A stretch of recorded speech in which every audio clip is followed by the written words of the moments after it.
Okay, now I know I said that I'd finished last video, part 2, on the gay issue, but there's one more thing I wanted to say.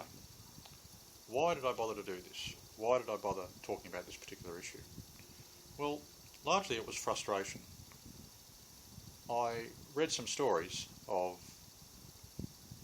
devout evangelical or Pentecostal Christians who had struggled with this issue. They had same-sex attraction, and it seemed to me that their struggle had led to, in many cases, if not abandonment of the faith, certainly a great challenging of the faith and great doubt. And the main reason was that they had been told things that weren't true. The myths that I mentioned in the previous video were myths that they were fed as if that was the church's teaching. And when you tell somebody something that's not true and say this is the faith, then when they discover that it's not true, they discover through their own experience that these things are not true. Through undeniable fact. They know they didn't choose SSA, for example. They know that it's something that they have fought, but is inherent, and that they don't do anything to make it happen. It's just the way it is.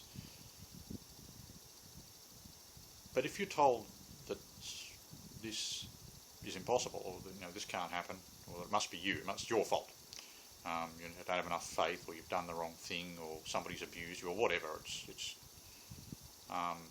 something you can fix by the right therapy or the right prayer or whatever.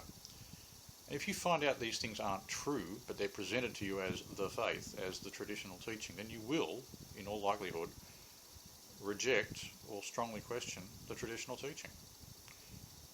And you might reject the whole faith, and that has happened.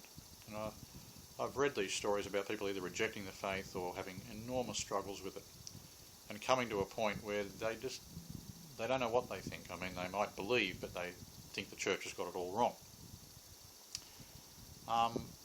And so much of what I read indicated an adherence to mythological thinking and thinking opposed to what the church actually teaches, and presented to these people as the gospel. And it made me angry. It made me think, well, these people have been sold a pup, as they say. They've been unintentionally deceived. They've been robbed of the chance to experience the truth of the faith, and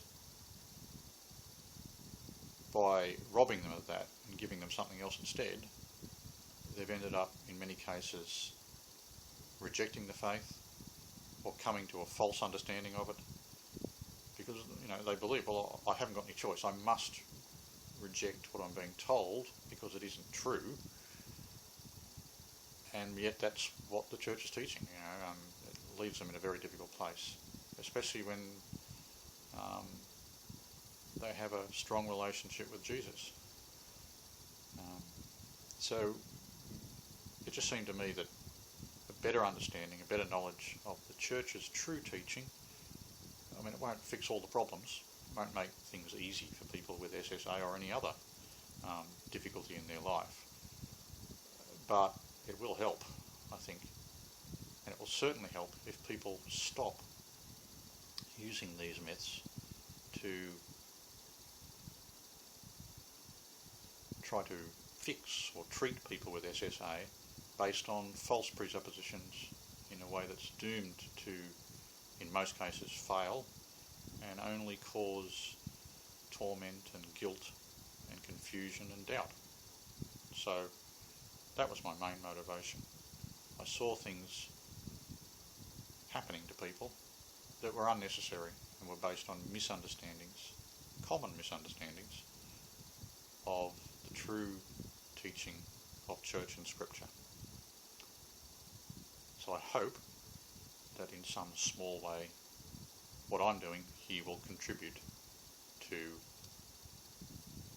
a lessening of those difficulties, even if it doesn't fix everything.